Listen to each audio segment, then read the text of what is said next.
नमस्कार सभी को। एग्जाम एल के इस ऑनलाइन प्लेटफॉर्म पे आप सभी का हार्दिक स्वागत अभिनंदन है। साइंस सेकंड ग्रेड के लिए 2.0 जो टेस्ट सीरीज स्टार्ट हुई है, उस टेस्ट सीरीज का आज टेस्ट नंबर 1 कंप्लीट हुआ। और इस 1 नंबर टेस्ट में जो हमारा केमिस्ट्री का पोर्शन है, उस केमिस्ट्री के पोर्शन के जो 45 क्वेश्चन है उनका हम सोल्यूशन लेने वाले हैं।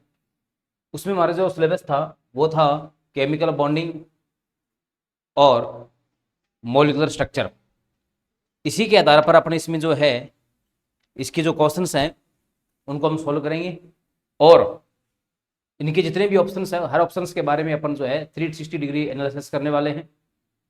तो अपन स्टार्ट करें।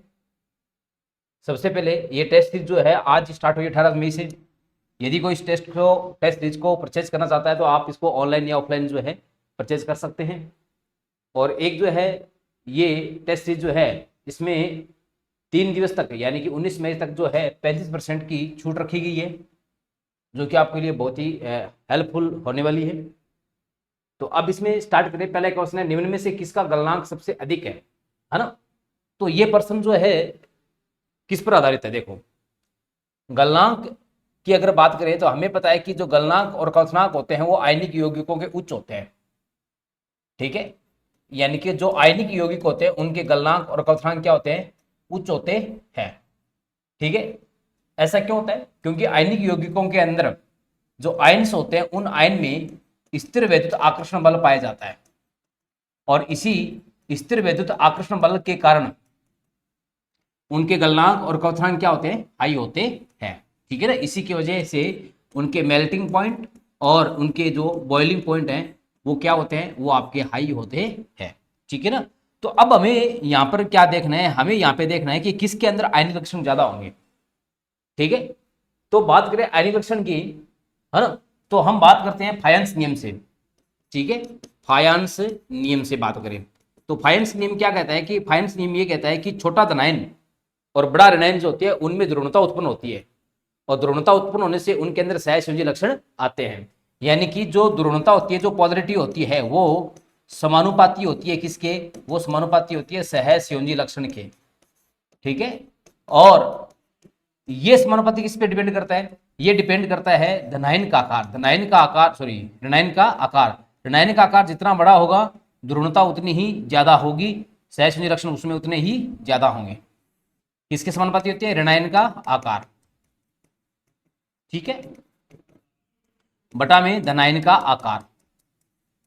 इसका मतलब क्या है कि अगर धनायन का आकार बड़ा होगा तो सहसंयोजी लक्षण कम होंगे और ध्रुवणता भी क्या होगी? कम होगी। ठीक है, और ये जो सहसंयोजी लक्षण होते हैं, ये ध्रुवणता जो होती है ये 1 बटा आयनिक लक्षण के होते हैं। यानी कि जिसके अंदर ध्रुवणता ज्यादा होगी उसके अंदर आयनिक लक्षण कम होंगे और सहसंयोजी लक्षण क्या होंगे? ज्यादा होंगे। ठीक है, तो मैं ये कह सकता हूं धनायन का आकार जो आयनिक लक्षण के क्या होगा? समानुपाती भी होगा। तो ये जो स्टेटमेंट है, इस स्टेटमेंट से आप जो 3-4 कंसेप्ट एक साथ क्लियर कर सकते हैं। ठीक है ना। अच्छा, अब सहसंयोजी लक्षण जो है ये गलनांक और क्वथनांक के क्या होते हैं? इनवर्सली प्रोपोर्शनल होते हैं, melting point and boiling point. ठीक है, यानी कि जिसके अंदर सहसंयोजी लक्षण ज्यादा होंगे उसके गलनांक और क्वथनांक भी क्या होंगे? कम होंगे। ठीक है, तो अब अगर इसमें देखें तो ये एक जो है वर्ग है और हमें पता है कि वर्ग के अनुदिश जानने पर जो धनायन है वो सबसे बड़ा धनायन कौन सा है? Ba+2 है। ठीक है ना, क्योंकि वर्ग में ऊपर से नीचे जाने धनायन का साइज क्या करता है? बढ़ता है। लेकिन ऋणायन सब में सेम है तो हम केवल किस पे ध्यान देंगे? धनायन के आकार पर। तो धनायन का आकार जो है सबसे ज्यादा इसमें है और इसका धनायन का आकार सबसे ज्यादा है तो इसमें सहसंयोजी लक्षण सबसे कम होंगे और सहसंयोजी लक्षण सबसे कम होंगे तो इसके अंदर आयनिक लक्षण सबसे ज्यादा होंगे और आयनिक लक्षण सबसे ज्यादा होंगे तो इसके गलनांक और क्वथनांक क्या होंगे? सबसे ज्यादा होंगे। तुम्हारा आंसर कितना नंबर हो जाएगा? 4 नंबर आंसर हो जाएगा। ठीक है, तो इस एक क्वेश्चन के आधार पर मैंने आपको जो है 1 2 3 4 5 6 कंसेप्ट आपको समझा दिए। ठीक है ना, यानी कि फाइनेंस का नियम यहां से क्लियर पूरा हमारा कवर होता है। नेक्स्ट क्वेश्चन पे चलें। क्वेश्चन नंबर 2, आयनिक यौगिकों में नहीं होता। कठोर और भंगुर प्रकृति बिल्कुल होती है। आयनिक यौगिक कठोर होते हैं, दृढ़ होते हैं, क्योंकि इनके अंदर जो आयन्स होते हैं विपरीत प्रकृति के, उन आयन के बीच में कठोर आकर्षण या स्थिर विद्युत आकर्षण बल पाया जाता है। और भंगुर प्रकृति होते हैं, यानी कि जैसे इन पर दाब लगाते हैं अपन तो ये छोटे छोटे कणों में टूट जाते हैं। जैसे अपन बात करें NaCl क्रिस्टल की बात करें, सोडियम क्लोराइड के क्रिस्टल की बात करें तो ये कैसे होते हैं? भंगुर प्रकृति के होते हैं। उच्च गलनांक और उच्च क्वथनांक होते हैं, ये बात बिल्कुल सही है। अभी अपने चर्चा की थी कि इनके अणुओं के बीच में स्थिर विद्युत अंतर आकर्षण बल पाया जाता है। इसी वजह से ये क्या होते हैं? हाई मेल्टिंग पॉइंट और हाई बॉइल्टिंग पॉइंट वाले होते हैं। क्या ये दिशात्मक गुण रखते हैं? ये गलत बात है, दिशात्मक गुण नहीं रखते हैं। इनके अंदर ये इनका जो बंध होता है वो अदिशात्मक होता है, ठीक है ना। अब दिशात्मक ये क्यों नहीं होते? क्योंकि इनके बीच होता है, जैसे ये मान लो प्लस साइन है और ये क्या है, माइनस साइन है, तो इन दोनों के बीच में आकर्षण बल इस प्रकार से होगा। लेकिन अगर यहां कोई और आवेश आ गया तो वो बल इस टाइप से दिशा भी हो सकता है, क्योंकि इनके बीच में स्थिर विद्युत आकर्षण प्रकार का बल पाया जाता है, तो उसकी कोई निश्चित दिशा नहीं होती। आयन किधर भी हो सकता है, तो उस इसकी बल की दिशा भी किधर भी हो सकती है, तो ये अदिशात्मक बल हो सकते हैं। ध्रुवीय विलायकों में मिले हैं, बिल्कुल सही बात है, क्योंकि ये खुद पोलर होते हैं, आयनिक होते हैं, इसलिए ध्रुवीय विलायक जो पोलर सॉलिड होते हैं उनमें ज्यादा विलय होते हैं। तो हमारा आंसर नंबर कितना हो जाएगा? आंसर नंबर हो जाएगा हमारा 3 नंबर हो जाएगा, ठीक है। नेक्स्ट क्वेश्चन में चले अपने, क्वेश्चन नंबर 3। एक आयनिक यौगिक की जालक ऊर्जा किस पे निर्भर करती है ना, तो जालक ऊर्जा जिसको अपन क्या कहते हैं, लैटिस एनर्जी कहते हैं ना, यानी कि एक मोल क्रिस्टल के निर्माण में जो ऊर्जा मुक्त होती है उसको हम जालक ऊर्जा कहते हैं। और जालक ऊर्जा जो है वो डिपेंड किस पे करती है? वो डिपेंड करती है धन आयन और ऋण आयन के आकार पे निर्भर करती है। इनके आकार की क्या होती है? वही प्रमानुपाती होती है। क्या केवल आयन पर आवेश पे निर्भर करती है? नहीं। केवल आयन के आकार पे निर्भर करती है? नहीं। केवल आयनों की पैकिंग पे निर्भर करती है? नहीं। आयनों के आकार और आवेश दोनों पे निर्भर करती है। ये बात बिल्कुल क्या है, सही है, ठीक है। तो आयनों के आकार और आवेश दोनों पर ये क्या करती है, निर्भर करती है, ठीक है ना। देखो आर यहाँ पे इसकी त्रिज्या बता रही है और प्लस और माइनस क्या बता रहा है, यहाँ पे चार्ज बता रहा है। तो अच्छा प्रश्न है चालक ऊर्जा का। Question number 4 very very important question है ना, बहुत सारे क्वेश्चंस को, इसमें 4 क्वेश्चंस है अपने आप में, और ये अगर आप कर लेते हैं तो ये मालूम बहुत बड़ा कंसेप्ट आपका क्लियर हो जाता है। पहला क्वेश्चन कह रहा है, ये आपको कुछ ऑक्साइड दे रखे हैं और ऑक्साइड के स्थायित्व का क्रम पूछ रहा है ना, तो स्थायित्व का क्रम किस पे डिपेंड करता है? लैटिस एनर्जी पे डिपेंड करता है, ठीक है। और लैटिस एनर्जी किस पे डिपेंड करती है? धन आवेश और ऋण आवेश, यानी कि आवेश और त्रिज्या पे निर्भर करती है, ठीक है। तो अगर इसमें देखें है ना, तो यहाँ धनायन और ऋणायन का आकार लगभग समान है, Mg+2 और O-2। देखो ध्यान से देखें तो अगर ये दोनों जो है सम इलेक्ट्रॉनिक है, तो इन दोनों की पैकिंग बहुत अच्छी होगी, और पैकिंग बहुत अच्छी होगी इन दोनों की, क्योंकि लगभग दोनों सम आयनिक है ना, सम इलेक्ट्रॉनिक है, तो पैकिंग अच्छी होगी, तो सीधी सी बात है इनका स्थायित्व भी बहुत ज्यादा होगा, ठीक है। इसी प्रकार इसमें जो है 2 एल्यूमिनियम+3 है और 3 जो है O-2 है, ठीक है। तो इनमें भी पैकिंग क्या होगी, अच्छी होगी, ठीक है। तो इनका स्थायित्व का क्रम ये है, बिल्कुल सही बात है ना, बिल्कुल सही स्थायित्व का क्रम है, ठीक है ना। भी जहां धनायन और ऋणायन समान आकार के होंगे लगभग, उनकी लेटेस्ट एनर्जी भी क्या होगी, बहुत ज्यादा होगी। अब देखो इनमें अगर इन सब में देखें है ना, तो इनमें जो है इन्हें यहाँ पर धनायन ऋणायन का आकार समान है, इसलिए इसकी लेटेस्ट एनर्जी ज्यादा होगी और इसका स्थायित्व भी क्या होगा, ज्यादा होगा, ठीक है। दूसरा है H2O HF NH3CH4 क्वथनांक की बात हो रही है ना, तो अगर ध्यान देखें तो ये सहसंयोजी यौगिक है, क्योंकि इसमें कार्बन और हाइड्रोजन के बीच में जो बॉन्ड बना वो सहसंयोजी बंध है, इलेक्ट्रॉन के साथ जैसे बना है, यहां भी सहसंयोजी बंध है, ठीक है। यहां आयनिक बंध है और यहां भी आयनिक बंध है। अब बात हो रही है क्वथनांक की, ठीक है ना, तो क्वथनांक का क्रम ये बिल्कुल सही है क्या, गलत है ना। देखो यहां 2 आयन मिलेंगे, यहां 1 आयन मिलेंगे, इसमें आयनिक प्रकृति ज्यादा है, इसमें आयनिक प्रकृति क्या है, कम है। तो हमें पता है कि आयनिक यौगिक का क्वथनांक ज्यादा होता है, आयनिक यौगिक का क्वथनांक क्या होता है, ज्यादा होता है, जबकि जो सहसंयोजी यौगिक होते हैं क्वथनांक कम होते हैं। तो इनका क्रम जो है ये होना चाहिए, सबसे ज्यादा किसका, H2O का, उसके बाद में किसका, HF का, उसके बाद में किसका, NH3 का, और उसके बाद में किसका, आपका CH4 का। तो ये कथन क्या हो गया हमारा, गलत हो गया। फिर आपको आगे दे रखे हैं 4 धातुओं के कार्बोनेट दे रखे हैं, उनकी जल में विलेयता पूछ रही है, ठीक है। और इधर जो है आपको क्षारीय मृत तत्व के जो है सल्फेट दे रखे हैं, उनके तापीय स्थायित्व की बात करके। तो अगर इनकी अपन जलीय इनके तापीय स्थायित्व की बात और इनके विलेयता की बात करें है ना, तो सबसे पहले अपन बात करते हैं तापीय स्थायित्व, ठीक है। तो इसका मैं एक आपको है ना कंसेप्ट बताता हूं तापीय स्थायित्व की अगर बात करें। और तापीय स्थायित्व कौन कौन से आयनों के लिए, जो बड़े ऋणायन है, जैसे कार्बोनेट ऋणायन है, सल्फेट ऋणायन है, और आपका नाइट्रेट ऋणायन है, ठीक है ना, और जैसे आपके हाइड्रोजन कार्बोनेट ऋणायन है, हाइड्रोक्साइड ऋणायन है, ठीक है, और आपके परऑक्साइड ऋणायन है, O-2 है, सुपर ऑक्साइड ऋणायन है, O2- है, ठीक है। ये जो सारे ऋणायन है इनके लिए जो तापीय स्थायित्व होता है ना, वो समानुपातिक तो होता है आकार के, और वैध क्रमपाती किसके होता है, आवेश के।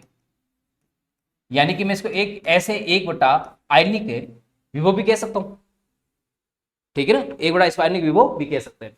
और ये जो तापीय स्थायित्व है ना, ये अगर आप जाएंगे एक वर्ग में जाएंगे, यानी कि एक समूह के अंदर बात करें ऊपर से नीचे, तो वर्ग में ऊपर से नीचे जाने पर तो तापीय स्थायित्व क्या करेगा, बढ़ेगा। और आवर्त के अनुदिश जाने पर क्या करेगा, घटेगा। ये बात केवल इन्हीं आयनों के लिए, बड़े बड़े आयनों के लिए, ठीक है ना।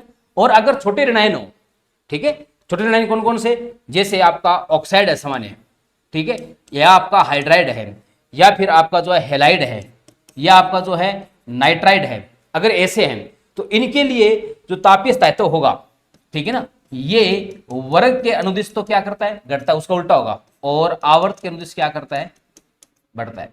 ये बात होगी तापीय स्थायित्व की, ठीक है ना। बस ये इतनी बात ध्यान रखनी है आपको, क्योंकि यहां से एक पर्सन जो है या तो एस ब्लॉक से पूछ लेता है या केमिकल बॉन्डिंग से रिलेटेड करके पूछ लेता है इसको, ठीक है ना। अब दूसरा जो है जल में विलेयता की बात करें अपन,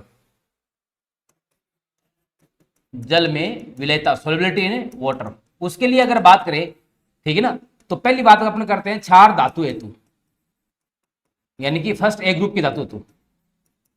तो क्षार धातु में भी हमें पता है दो प्रकार के आयन होंगे। अच्छा, इसमें अपने एक चीज जो है, अगर अपन बात करें क्षार धातु हेतु बात करें, ठीक है, तो क्षार धातु के लिए जैसे आपके कार्बोनेट आयन है, सल्फेट आयन है, और आपके हाइड्रोक्साइड आयन है, या आपके क्लोराइड आयन है, ठीक है, इनके लिए अगर आप वर्ग में जाएंगे तो विलेयता बढ़ेगी वर्ग के अनुदिश, और आवर्त के अनुदिश क्या करेगी, विलेयता घटेगी, ठीक है।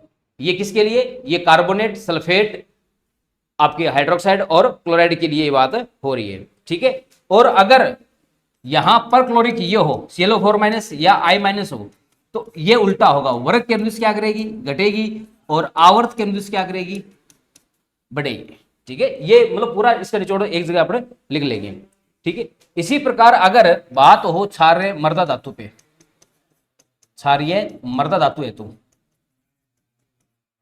तो क्षारीय मृदा धातु के लिए वही सेम बात, अगर ये आयन हो, कौन कौन से, कार्बोनेट आयन, सल्फेट आयन, तो इनके लिए अगर आप वर्ग में जाओगे तो घटेगी, और आवर्त में जाओगे तो बढ़ेगी, ठीक है ना, क्योंकि यहां पर ऋणायन का आकार क्या होता है, बड़ा होता है, ठीक है। इसी प्रकार आपसे पूछ ले F माइनस के लिए, OH माइनस के लिए, या O-2 के लिए, ठीक है, तो इसके लिए इसका उल्टा हो जाएगा, वर्ग के अनुदिश तो क्या करेगी, बढ़ेगी, और आवर्त के अनुदिश क्या करेगी, घटेगी। तो ये सारी जल की विलेयता की बात भी होगी, तापीय स्थायित्व की बात भी होगी। तो अगर ये कंसेप्ट हमारे क्लियर है तो सारी बातें क्लियर हो सकती है, ठीक है।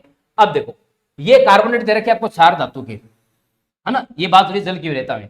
तो क्षार धातु के कार्बोनेट की जल में विलेयता क्या करेगी, क्योंकि यहां देखो, यहां धनायन छोटा है और ऋणायन बहुत बड़ा है, यहां धनायन और ऋणायन क्या है, समान साइज के है। अगर समान साइज के हैं तो सीधी सी बात है कि इनकी जल में विलेयता क्या होगी, ज्यादा होगी, और इनकी जल में विलेयता क्या होगी, कम होगी, क्योंकि धनायन छोटा है और ऋण आयन बड़ा है, धन आयन छोटा है, ऋण आयन बड़ा है, तो इसमें सहसंयोजी लक्षण ज्यादा होंगे, और सहसंयोजी लक्षण ज्यादा होंगे तो जल में विलेयता क्या होगी, कम होगी, ठीक है। तो हम ये कह सकते हैं कि इनके कार्बोनेट की वर्ग के अनुदिश जो जल में विलेयता है वो क्या करती है, बढ़ती है ना। इसमें जल की विलेयता कम होने का कारण क्या है कि इसके अंदर छोटा धनायन और बड़ा ऋणायन होने से सहसंयोजी, कौन से, सहसंयोजी लक्षण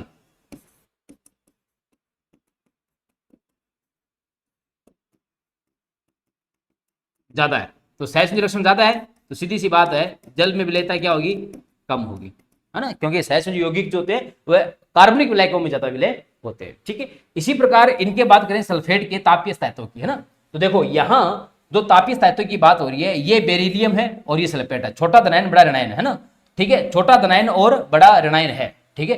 तो छोटा धनायन और बड़ा ऋणायन है तो इसमें सीधी सी बात है वही कि सहसंयोजी लक्षण क्या होंगे, इसमें ज्यादा होंगे, सहसंयोजी लक्षण उच्च होंगे, और सहसंयोजी लक्षण उच्च होंगे तो इसका गलनांक अवथनांक क्या होगा, कम होगा, गलनांक अवथनांक कम होगा, तापीय स्थायित्व भी क्या होगा, कम होगा। तो इसके अनुसार तुम्हारा क्रम क्या होना चाहिए, उल्टा होना चाहिए। और ये देखो यहाँ पर तापीय स्थायित्व की बात है ना, ये देखो सल्फेट का, तो सल्फेट का चाहे क्षार धातु चाहे क्षार धातु है ना, वर्ग के अनुदिश क्या करेगा, बढ़ेगा, और आवर्त के अनुदिश क्या करेगा, घटेगा। और हम इसको ऐसे भी याद रख सकते हैं क्योंकि अगर इसमें सहसंयोजी लक्षण ज्यादा है, क्योंकि धनायन छोटा है और ऋणायन बड़ा है, ऋणायन सब में सेम है, तो धनायन छोटा है तो उसमें सहसंयोजी लक्षण ज्यादा, और सहसंयोजी लक्षण ज्यादा तो बॉइलिंग पॉइंट और मेलिंग पॉइंट कम, तो हम ये कह सकते हैं इसकी जो थर्मल स्टेबिलिटी है वो भी क्या होगी, कम होगी, इसलिए इसका तापीय स्थायित्व कम होगा और इसका तापीय स्थायित्व क्या होगा, ज्यादा होगा। तो ये क्रम क्या होना चाहिए, उल्टा होना चाहिए, तो ये क्रम भी क्या हो गया, गलत हो गया।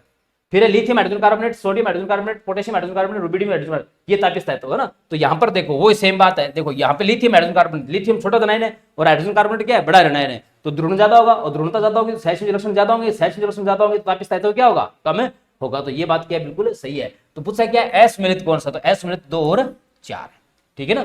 तो मैं मतलब एक बात ये भी कह सकता हूं, ठीक है ना, एक बात अगर मैं नोट बना करके ये कहूं, एक बड़ा बड़ा आइडिया बनाऊं, तो मैं ये भी कह सकता हूं कि ध्रुवणता जो है, ठीक है ना, फाइल्स के नियम से ध्रुवणता जो है वो समानुपाती होती है सहसंयोजी लक्षण के, और व्युत्क्रमानुपाती होती है आयनिक लक्षण के, और आयनिक लक्षण समानुपाती होता है तापीय स्थायित्व के। आयनिक लक्षण ज्यादा तो तापीय स्थायित्व भी ज्यादा, तापीय स्थायित्व, ठीक है। तो सहसंयोजी लक्षण ज्यादा होंगे तो तापीय स्थायित्व क्या होगा, कम होगा, सीधी सी बात है, ठीक है। तो ये हमारा हो गया प्रश्न नंबर 4, बहुत ही अच्छा प्रश्न है, इसको आप बार बार प्रैक्टिस करें, क्योंकि ऐसे प्रश्न एग्जाम में पिछले संस्कृत एजुकेशन डिपार्टमेंट जो संस्कृत में हुआ है, संस्कृत वाला 2024 में, उसमें भी प्रश्न ऐसा पूछा गया है, और आगे भी ऐसा प्रश्न पूछ सकता है। तो ऐसे प्रश्नों की हमारी प्रैक्टिस रहनी चाहिए, ताकि हम भविष्य में आने वाला कोई क्वेश्चन गलत न कर सके।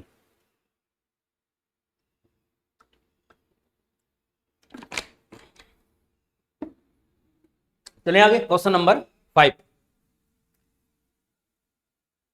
कथन दे रखा है आपको, आयनिक यौगिकों के लिए जल अच्छा विलायक है, लेकिन सहसंयोजक यौगिकों के लिए क्या है, दुर्बल विलायक है, ठीक है। बिल्कुल सही बात है, क्योंकि आयनिक यौगिक जो है आयनिक प्रकृति के होते हैं, ध्रुवीय प्रकृति के होते हैं, और जल भी क्या होता है, ध्रुवीय प्रकृति का होता है, इसलिए अच्छा विलायक है। लेकिन सहसंयोजक यौगिक जो है वो कार्बनिक विलायकों में ज्यादा विलय होते हैं, क्योंकि सहसंयोजक यौगिक अध्रुवीय प्रकृति के होते हैं, अनआयनिक होते हैं। आयनों की जल योजन ऊर्जा से मुक्त ऊर्जा जल में, ठीक है, जल ऊर्जा हाइड्रोजन बंधों को तोड़ने के लिए काफी होती है, जबकि सहसंयोजित बंधित यौगिकोों के मध्य परस्पर क्रिया इतनी दुर्बल होती है कि सहसंयोजक यौगिकों के अणुओं के बीच लगने वाले वंडर वाल बल को भी नहीं तोड़ सकते हैं, ठीक है। ये बात बिल्कुल सही है। तो हम क्या कह सकते हैं कि कथन तो बिल्कुल सही सही है, और कारण भी सही है, और कथन कारण का सही स्पष्टीकरण भी देता है कि आयनों की जो जल योजन ऊर्जा होती है ना, आयनिक यौगिकों में जल योजन ऊर्जा यानी कि जल में घुलने की जो ऊर्जा होती है, वो इनके बीच का जो बल होता है, ठीक है, आयनिक बल होता है, उसको तोड़ने के लिए पर्याप्त होती है। लेकिन जब आप सहसंयोजक यौगिकों को जल में डालोगे तो इनकी जो जल योजन ऊर्जा होती है ना, वो इतनी अधिक जल, क्योंकि जल योजित होते नहीं, टूटता है नहीं, इसलिए इनके बीच में जो वंडरवाल बल है सहसंयोजक यौगिकों में, उनके बीच को कट नहीं कर पाता ना। जैसे मैं अगर बात करूं, जैसे मेरे पास दो आयनिक यौगिक ए और प्लस बी माइनस है, इनके बीच में जो बल है ना वो आयनिक बल कहलाता है, या स्थिर विद्युत आकर्षण बल कहलाता है। इस बल को तो जल आसानी से तोड़ देता है, यानी कि जल की जो जल योजन ऊर्जा होती है वो इसको आसानी से तोड़ देते हैं। लेकिन यदि ए और बी के बीच में सहसंयोजी बंध है, जिसको वांडर वाला बंध भी कहते हैं, इस बंध को जल जो जल है वो अपनी जल योजन ऊर्जा से नहीं तोड़ पाता है। क्यों? क्योंकि इस अणु के बीच और इस जल के बीच में इतनी अच्छी अनुक्रिया नहीं होती है कि वो इस बॉन्ड को तोड़ सके, ठीक है। तो कथन भी सही है और कारण भी सही है, तो हमारा आंसर कौन सा हो जाएगा, 1 नंबर आंसर हो जाएगा। नेक्स्ट क्वेश्चन नंबर 6 है, किस यौगिक में आयनिक तथा सहसंयोजी बंध उपस्थित है। ऐसा कौन सा यौगिक है जिसमें आयनिक बंध भी है और सहसंयोजी बंध भी उपस्थित है, ठीक है।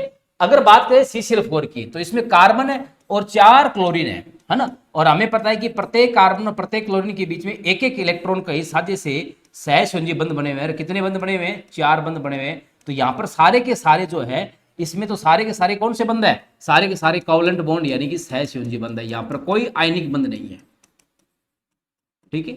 इसी प्रकार CaCl2 है ना, CaCl2 के अंदर सारे के सारे इसमें क्या है, ये Ca+2 आयन है, और 2 क्या बनेंगे, Cl आयन्स बनेंगे। तो इसमें सारे के सारे बंध कैसे हो गए, सारे के सारे बंध हो गए आपके आयनिक बंध हो गए, ठीक है। NH4Cl है ना, तो NH4Cl की बात करें तो यहाँ पे NH अमोनियम आयन और Cl- आयन, इन दोनों के बीच में कौन सा बंध है, इन दोनों के बीच में तो है आयनिक बंध, ठीक है। लेकिन अगर बात करें अमोनियम आयन की, तो अमोनियम में जो नाइट्रोजन और जो हाइड्रोजन के बीच में जो बंध है, ठीक है ना, ये कौन सा बंध है, ये सहसंयोजी बंध है।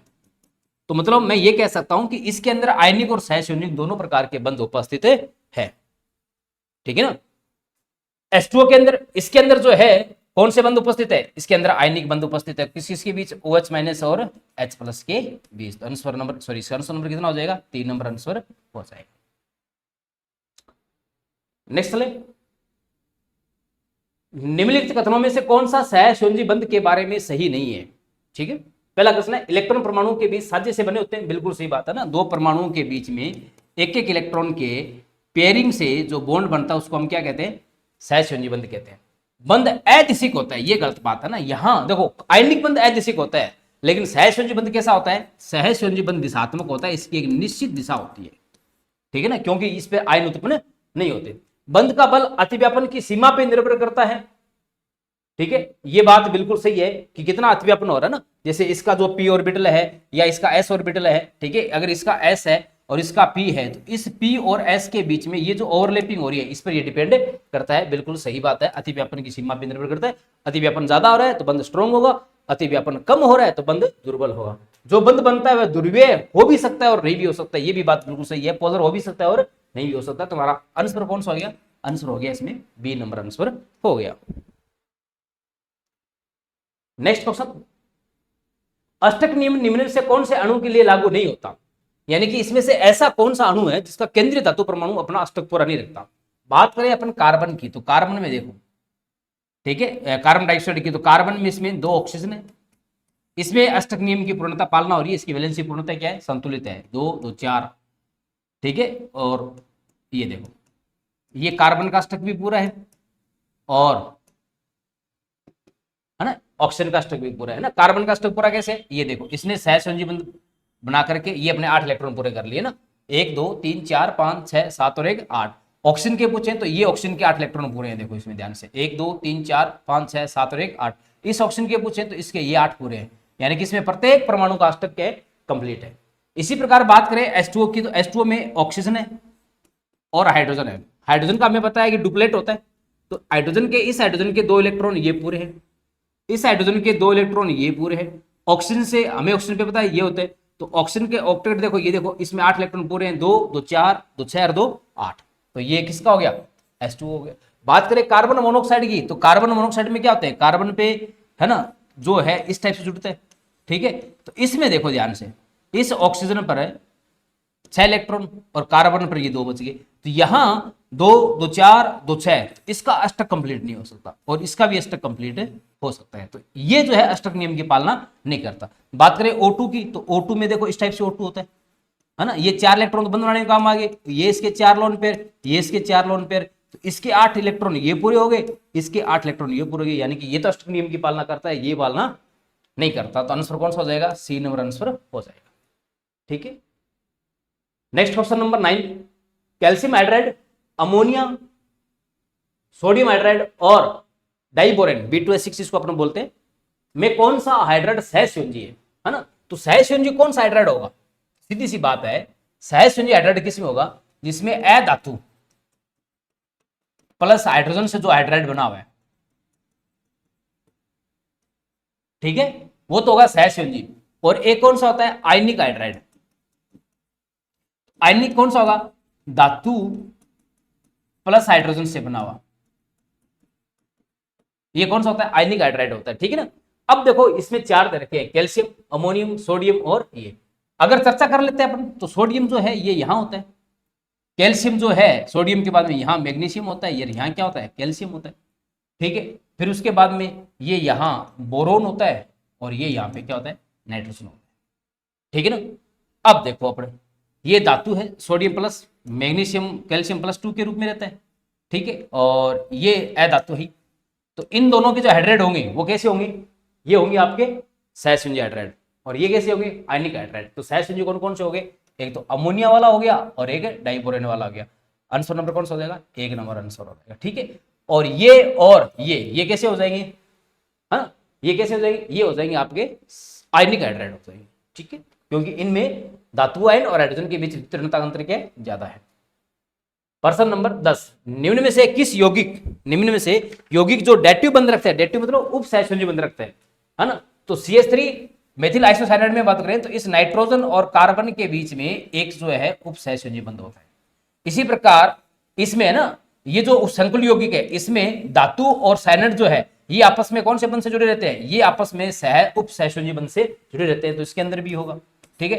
H2SO4 में एक सल्फर और ऑक्सीजन के बीच में क्या होता है? उप सहसंयोजी बंध होता है, तो सभी के अंदर क्या होंगे? उप सहसंयोजी बंध होंगे। इसमें किस किस के बीच में होगा? सल्फर और ऑक्सीजन के बीच में। जब हम सल्फर की स्ट्रक्चर बना करके देखेंगे तो हमें पता चलेगा कि सल्फर और ऑक्सीजन के बीच में क्या होता है? उप सहसंयोजी बंध होता है। प्रश्न नंबर 11, फ्लोरीन, बोरोन और फास्फोरस से अधिक विद्युत ऋणात्मक तत्व है, ठीक है ना। फ्लोरीन जो है वो बोरोन और फास्फोरस से ज्यादा इलेक्ट्रोनेगेटिव एलिमेंट है। BF3 का कोई द्विध्रुवागुण नहीं है, बिल्कुल नहीं है। क्यों नहीं है? क्योंकि अगर हम बोरोन BF3 की स्ट्रक्चर बनाएं तो इसमें 3 फ्लोरीन परमाणु 120 डिग्री कोण पर स्थित रहते हैं, ठीक है।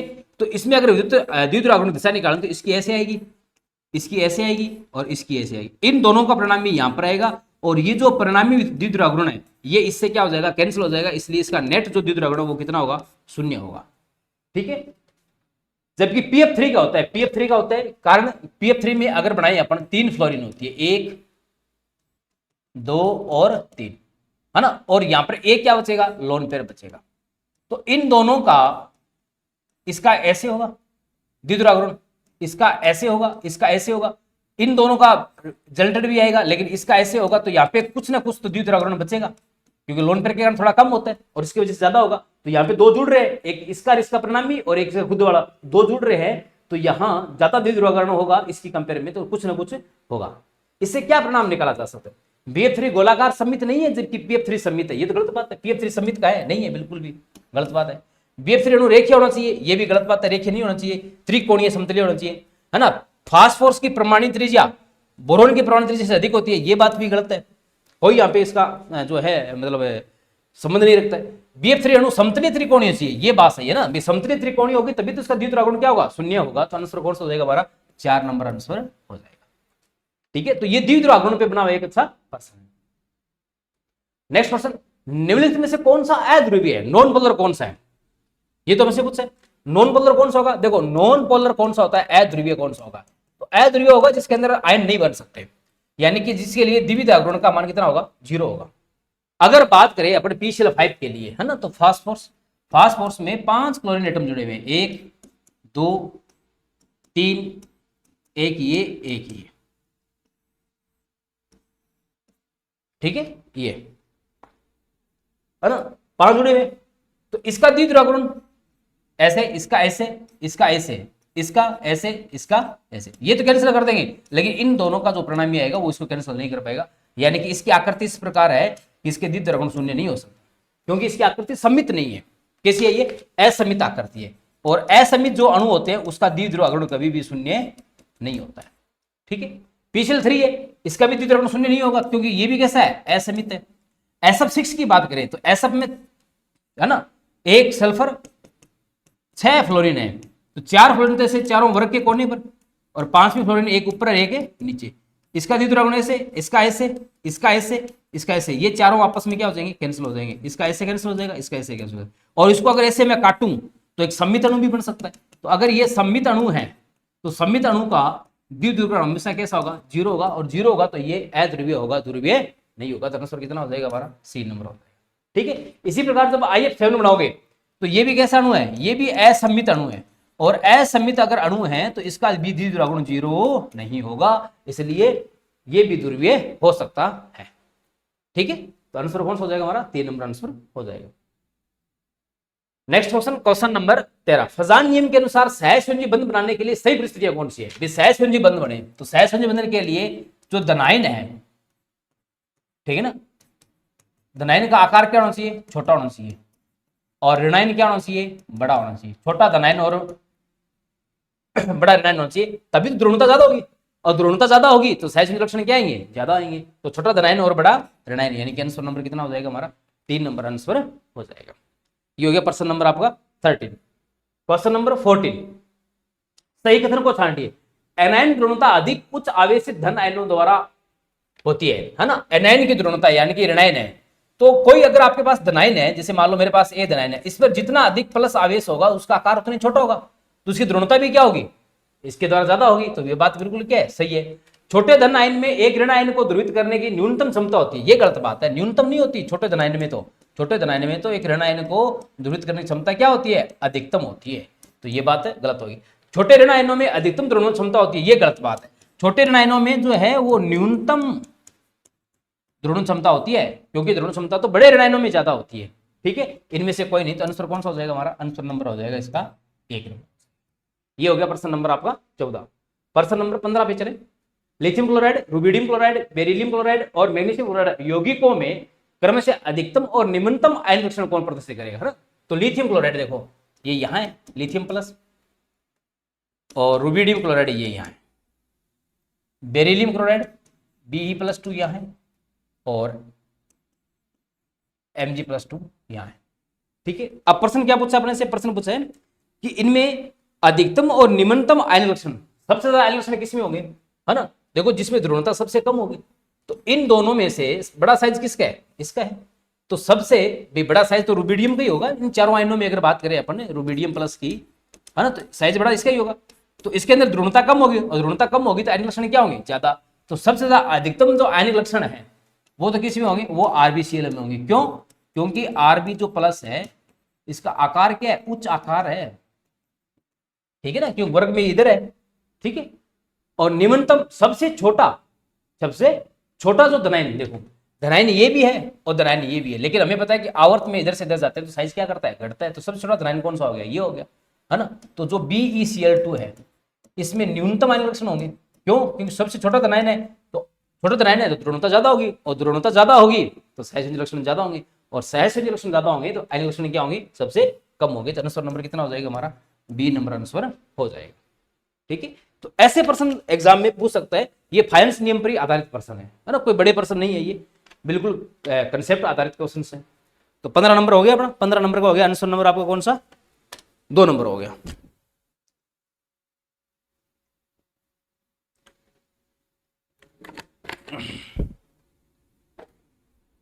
आगे चले, क्वेश्चन नंबर 16।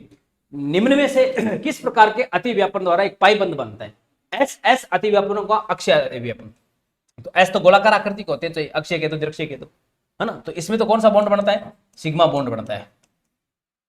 पीपी ऑर्बिटल का पार्श्व अतिव्यापन, है ना, तो जैसे एक पी ऑर्बिटल ये है और दूसरा पी ऑर्बिटल ये है, इनका ये जो लेटरल जो ओवरलैपिंग होगी इससे पाई बॉन्ड बन सकता है। तो आंसर कौन सा हो गया, बी नंबर तो हो गया हमारा। पीपी ऑर्बिटलों के अक्षय अतिव्यापन से, तो अक्षय अतिव्यापन से जो है ये एक्सियल ओवरलैपिंग से, तो यहां पर कौन सा बॉन्ड बनेगा, सिग्मा बॉन्ड बनेगा। एसपी ऑर्बिटलों का अक्षय अतिव्यापन से, तो ये एस और ये पी ऑर्बिटल, तो इससे भी कौन सा बॉन्ड बनेगा, सिग्मा बॉन्ड बनेगा। तो पाई केवल कहां बनेगा, पाई बनेगा पीपी कक्षकों के पार्श्वीय अतिव्यापन से पाई बॉन्ड का निर्माण होगा। ये अतिव्यापन पर आधारित प्रश्न था। अष्टफलकीय संरचना में D2sp3 संकरण में डी ऑर्बिटल का कौन सा जोड़ा जो है भाग लेता है। तो देखो D2 जो D2sp3 है ना, तो चाहे D2sp3 हो संकरण या sp3D2 संकरण हो, यहां पर दो ही कक्षक भाग लेते हैं, dx2y2 और dz2। ठीक है, अब और आपको कौन कौन से पूछ सकते हैं, और आपसे यह पूछ सकता है कि D2sp2 इसमें कौन सा कक्षक भाग लेता है, इसमें जो है dz2 भाग लेता है। D2sp2 संकरण में d जो है सॉरी दो d कक्षक है, तो dx2 और dy2 और dxy भाग लेते हैं इसमें। ठीक है, अच्छा अगर आपसे पूछ रहे dsp3 या sp3d के अंदर, dsp3 या sp3d के अंदर कौन सा एक डी कक्षक भाग लेगा और कौन सा भाग लेगा, dz2 भाग लेगा। ठीक है, तो इस टाइप से अपने को ये बातें ध्यान रखनी है कि कौन से संकरण में कौन सा कक्षक भाग लेता है। तो यहां पर कौन सा कक्षक हो जाएगा, dx2 y2 और dz2 भाग लेता है, ये हो जाएगा। नेक्स्ट है क्वेश्चन नंबर 18। निम्न में से कौन सा कथन सत्य नहीं है, उनके बंधन से अणुकक्षक बनने से पूर्व, अणुकक्षक मतलब परमाणु कक्षकों के बंधन से अणुकक्षक बनने के पूर्व परमाणु कक्षकों के मिश्रण को संकरण कहते हैं ना। बिल्कुल सही बात है ना। विसंकरण में क्या होता है कि जो परमाणु कक्षक होते हैं ये आपस में मिश्रित होते हैं और मिश्रित होकर के नए कक्षक बनाते हैं, उसको हम क्या कहते हैं, संकरण कहते हैं। और बनने वाले नए कक्षकों को हम संकृत कक्षक कहते हैं। दो पी परमाणु कक्षकों और एक एस परमाणु कक्षकों के संकरण से, देखो दो तो पी और एक एस से sp2 संकृत कक्षक बने होते हैं, बिल्कुल सही बात है। D2sp3 संकृत कक्षक एक नियमित अष्टफलकीय के किनारों की ओर निर्देशित होते हैं ना। तो 3 2 5 1 6 है, तो 6 में कौन सी संरचना बनेगी, अष्टफलकीय संरचना बनेगी, बिल्कुल सही बात है। DSP3 संकृत कक्षकों में सभी एक दूसरे से 90 डिग्री कोण पर होते हैं, ये बात गलत है ना। DSP3 के अंदर अगर बात करें तो DSP3 कितने हो गए, 3 1 4 1 5 हो गए। अगर ये 5 हो गए तो इसमें देखो 5 जैसे अपन बात करें PCl5 की, है ना, तो PCl5 में 5 तो क्या होते हैं, सिग्मा बॉन्ड होते हैं, 0 लोन पेयर होते हैं। तो इसमें संकरण कैसा होता है, sp3d या dsp3 होता है। ठीक है ना, dsp3 बोल दो या sp3d बोल दो, उसको 3 4 1 5 sp3d होता है। ठीक है, तो इसकी स्ट्रक्चर कैसी होती है, ये फास्फोरस, ये क्लोरीन और ये क्लोरीन और एक क्लोरीन ऊपर एक क्लोरीन नीचे। तो इसमें ये जो बंद कोण है ये तो है 120 डिग्री के, और ये बंद कोण है ये कितनी कितनी डिग्री का है, 90 डिग्री। ये तो 90 डिग्री का बंद कोण है, और ये कितने का है, 120 डिग्री का है। तो DSP-3 के अंदर बंद कोण 120 डिग्री के और 90 डिग्री के होते हैं। तो ये बात क्या होगी, गलत होगी। तो आंसर नंबर कौन सा हो गया हमारा, 4 नंबर हो गया। हमसे पूछा क्या है, सत्य पूछा है, अभी असत्य पूछा है, सत्य नहीं है ये पूछा अपने, ठीक। नेक्स्ट चले प्रश्न नंबर 19 पे। संकृत कक्षकों का S गुण बढ़ने पर बंद कोण, है ना। अगर S गुण बढ़ेगा, जैसे SP है, SP2 है, SP3 है, अगर SP है तो हमें पता है कि बंद कोण कितना होगा, 180 डिग्री। SP2 है तो बंद कोण लगभग कितना होगा, 120 डिग्री। SP3 आ गया तो लगभग बंद कोण कितना हो गया, 109 डिग्री 28 आर्क मिनट, है ना। जैसे ये CS4 के अंदर बात करें, ये आपका BeCl2 के अंदर बात करें, सॉरी BeF3 में बात करें, ये इसमें आपके जो है किस में बात करें अपन, BeCl2 में बात करें। एक मिनट, सॉरी गर्म हो गया बोर्ड भी। ये किस में हो जाएगा, ये हो जाएगा आपका BeCl2, है ना। तो सीधी सी बात है, अस्त लक्षण देखो, इसमें अस्त लक्षण कितने परसेंट है, 50% है। इसमें कितने परसेंट है, लगभग 33% है। इसमें कितने परसेंट है, 25% है। तो देखो एस लक्षण बढ़ रहे हैं तो बॉन्ड एंगल भी क्या कर रहा है, बढ़ रहा है, सीधी सी बात है। यानी कि मैं ये कह सकता हूं कि जो बॉन्ड एंगल होता है वो समानुपाती होता है एस प्रतिशत करेक्टर के। तो ये क्या करेगा, संकृत कक्षकों का एस गुण बढ़ने पर बंद कोण क्या करेगा, बढ़ता है। आंसर नंबर क्या हो जाएगा, 1 नंबर आंसर हो जाएगा। क्वेश्चन नंबर 20, निम्नलिखित में से गलत युग्म कौन सा है। इनमें से ऐसा कौन सा जोड़ा है जो गलत है, ठीक है, उस पे देखो।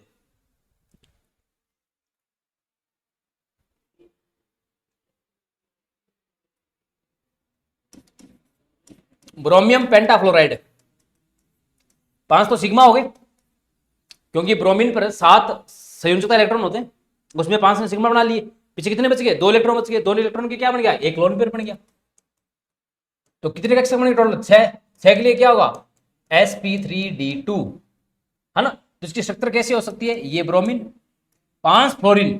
तो 5 फ्लोरीन कैसे सेट करेंगे अपन, 1 2 3 4 5, ये 5 इस टाइप से 5 कोनों पे।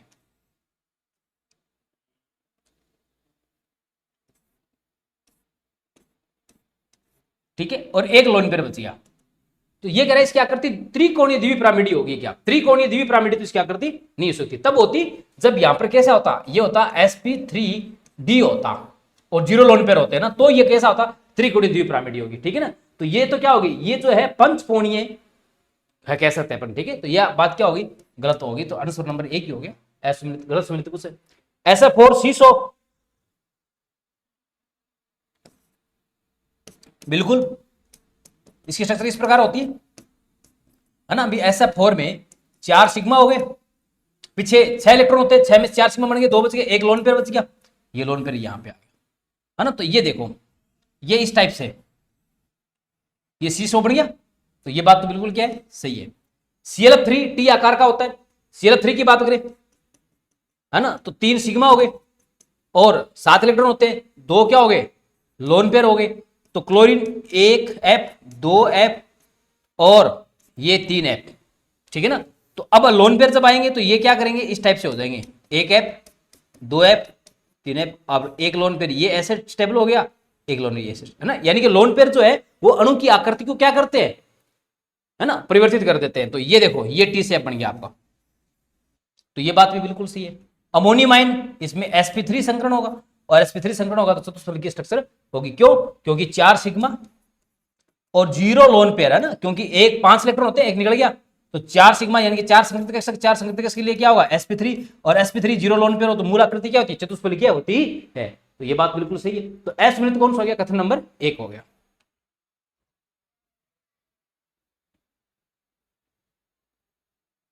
कॉलम फर्स्ट का कॉलम सेकंड से मिलान कीजिए, सही उत्तर का चयन सूची के नीचे दिए गए उत्तर कूटों का उपयोग करके दीजिए। देखो अमोनियम आयन में भी निकाल के कैसा संकरण होता है, sp3 संकरण होता है, यानी कि 3 नंबर। PCl5 में अभी अपने बात की थी, है ना, 5 सिग्मा और 0 लोन पेयर, तो sp3d यानी कि कितना नंबर हो गया, 2 नंबर हो गया। SF6 में बात करें तो 6 सिग्मा प्लस 0 लोन पेयर यानी कि sp3d2, तो ये कौन सा हो गया, 4 नंबर हो गया। IF7 में 7 सिग्मा हो गए और 0 लोन पेयर हो गए, यानी कि sp3d3, ये कौन सा हो जाएगा, फर्स्ट, एक नंबर हो गया। तो 3 2 4 1, 3 2 4 1, आंसर नंबर क्या हो जाएगा, एक नंबर हो जाएगा, है ना। ऐसे प्रश्न एग्जाम में पूछे जाते हैं। ऐसा प्रश्न जिन्होंने यौगिकों पर जो है संस्कृत एजुकेशन डिपार्टमेंट 2024 का पेपर होता है उसमें भी आया था, और आगे भी इस प्रकार के प्रश्न लैब के अंदर भी और सेकंड ग्रेड के भी अंदर आने के चांसेस रहते हैं, तो आप ऐसे प्रश्न इनको निकाल सकते हो। प्रश्न नंबर 22,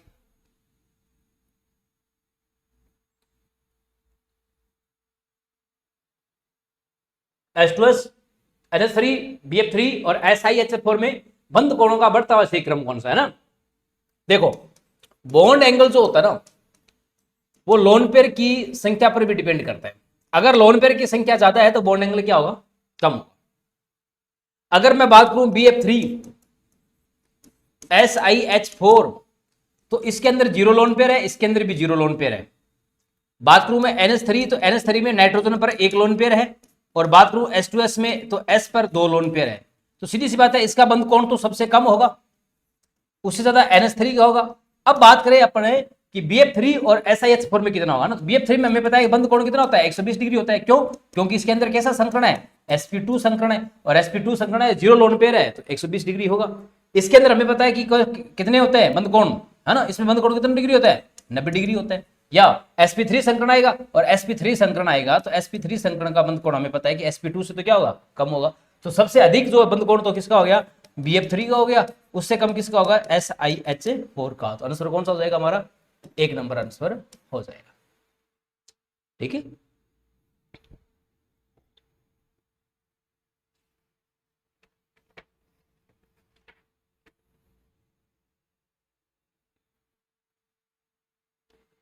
नेक्स्ट प्रश्न, XeO4 अणु के संबंध में ऐसे कथन को पहचानिए ना, ऐसा है ना। इस पर प्रश्न जो है संस्कृत एजुकेशन 2024 में आया था।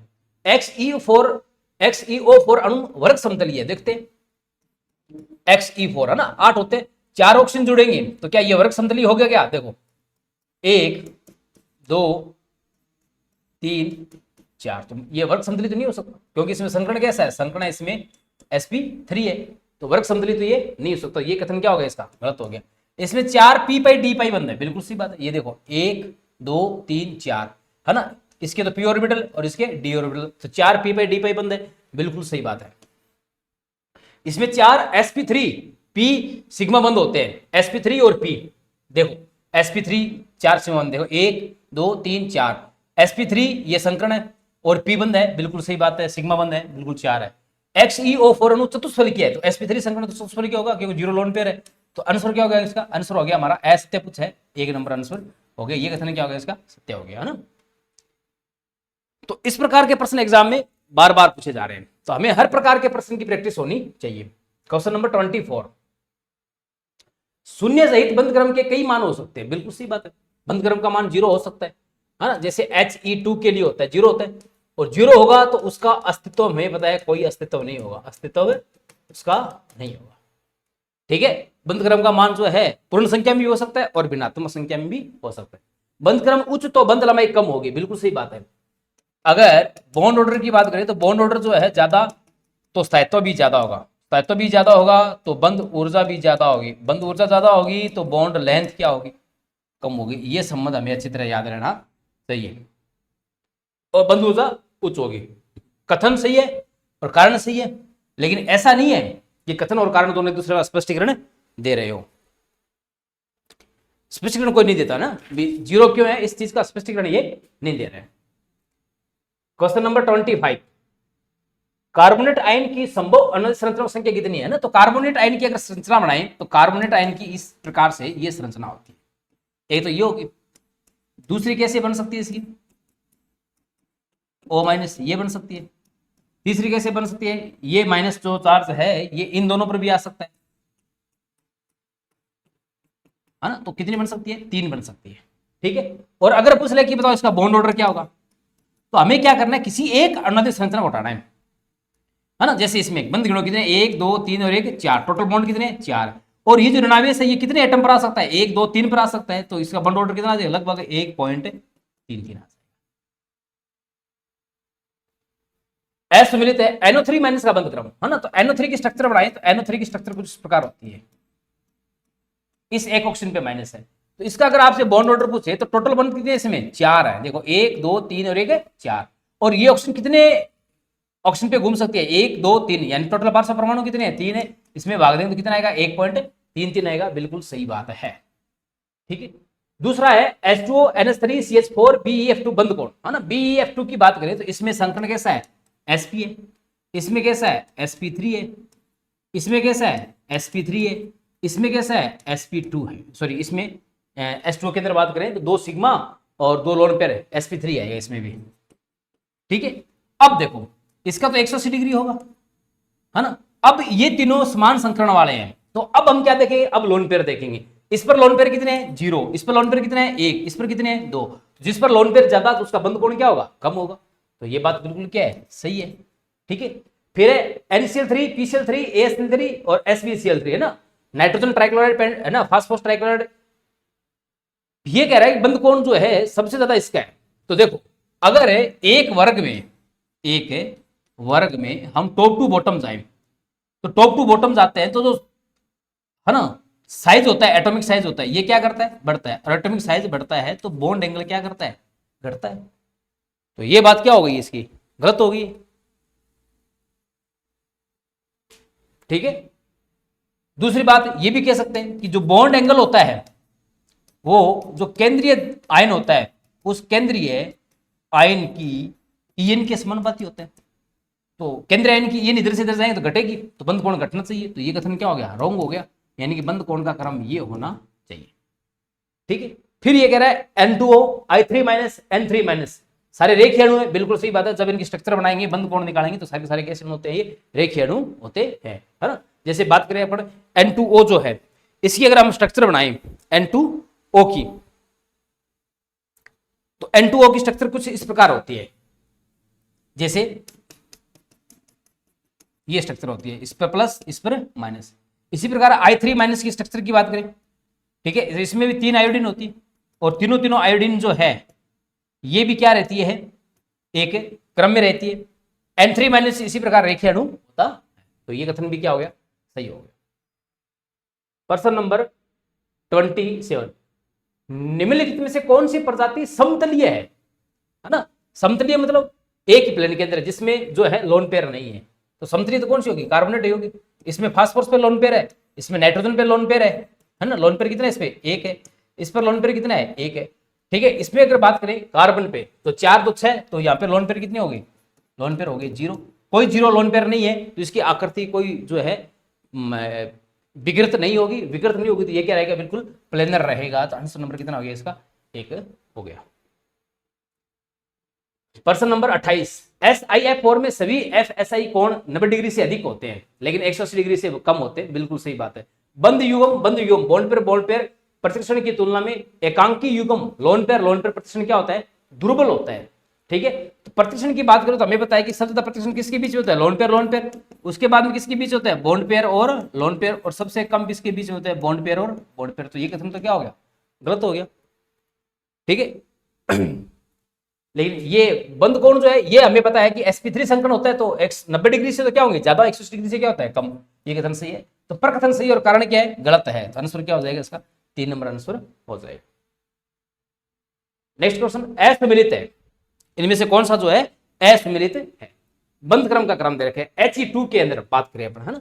तो He2 प्लस, तो He2 का हम अगर बंद क्रम निकालें तो इसमें कितने इलेक्ट्रॉन होते हैं, देखो 2 हीलियम होती है तो 2 और 2 4 इलेक्ट्रॉन होते हैं, लेकिन प्लस का 1 है तो इसमें कितने इलेक्ट्रॉन होंगे 3। तो 3 के लिए हम क्या लिखेंगे सिग्मा 1s2 इलेक्ट्रॉन मास लिखें और सिग्मा 1s1, है ना। ये हमने किसके अनुसार लिखा है, ये मॉलिक्यूलर ऑर्बिटल थ्योरी के अनुसार इलेक्ट्रॉनिक विन्यास लिखा है। ठीक है, तो इसका बंद क्रम निकालें तो बंद क्रम क्या होता है 1/2 number of bonded electron minus number of anti bonded electron. 1/2 bonded कितने हैं 2 है ना, एंटी बॉन्डेड कितना है 1 है, तो 1/2 यानी कि 0.5 आ जाएगा। ठीक है, अच्छा O2 माइनस कितने इलेक्ट्रॉन है 17 इलेक्ट्रॉन है ना। तो 17 इलेक्ट्रॉन का निकालने के लिए आपको एक ट्रिक बता रखी है मैंने, है ना। जैसे 13 जो होता है उसका बॉन्ड ऑर्डर कितना, सॉरी 14 जो होता है उसका बॉन्ड ऑर्डर कितना होता है 3 होता है ना, जिसमें इलेक्ट्रॉन की संख्या 14 होती है उसका बॉन्ड ऑर्डर कितना होता है 3 होता है। फिर आप 15 16 17 18 19 और 20 का निकाल सकते हो। तो 15 कितना आएगा 2.5, 0.55 करते जाना है, इसका 2, इसका 1.5, इसका 1, इसका 0.5, ये 1 है और इसका 0। इसी प्रकार इधर चलेंगे तो आप 13, 12, 11, 10, 9, 8, इसका कितना आएगा वही 0.5 कम करते तो 2.5, इसका कितना आएगा 2, इसका कितना आएगा 1.5, इसका कितना आएगा 1, इसका कितना आएगा 0.5, इसका कितना आएगा 0 आएगा। ठीक है, तो ये देखो O2 माइनस है ना, 8 8 16 16 रहेंगे 17 17 इलेक्ट्रॉन कितना आएगा 1.5 आएगा, तो बॉन्ड ऑर्डर इसका 1.5। अब देखो NO 8 और 7 15 15 कितना आएगा 2.5, C2 माइनस 2 है ना, 6 6 12 और 2 14 14 कितना आएगा 3। तो ये देखो इन सब का बॉन्ड ऑर्डर बढ़ रहा है, तो कसम क्रम बिल्कुल क्या है सही है। ठीक है, दूसरा O2 माइनस 2 18 इलेक्ट्रॉन, तो 18 इलेक्ट्रॉन के लिए बॉन्ड ऑर्डर कितना आएगा 1। O2 माइनस 17 17 के लिए कितना आएगा 1.5। O2 16 16 के लिए कितना आएगा 2, और O2 प्लस 2 16 में से 2 14 कितना आएगा 3, ये भी बिल्कुल क्या है सही है। ठीक है, NO प्लस में देखो 8 और 7 15 15 में से 14 14 कितना आएगा 3। ठीक है, NO 7 8 15 15 15 कितना आएगा 2.5। NO माइनस है 7 8 15 16 16 के लिए कितना आएगा 2। ठीक है, अब ये कह रहा है कि बंद लंबाई क्रम है ना, तो हमें पता है कि जो बॉन्ड लेंथ होती है वो बॉन्ड ऑर्डर के इनवर्सली प्रोपोर्शनल होती है, यानी कि जिसका बॉन्ड ऑर्डर ज्यादा उसकी बॉन्ड लेंथ कम होगी, तो क्रम जो है ये नया होकर के ये होना चाहिए। तो गलत कौन सा हो गया 3 नंबर हो गया, तो आंसर कौन सा हो जाएगा हमारा 3 नंबर आंसर हो जाएगा।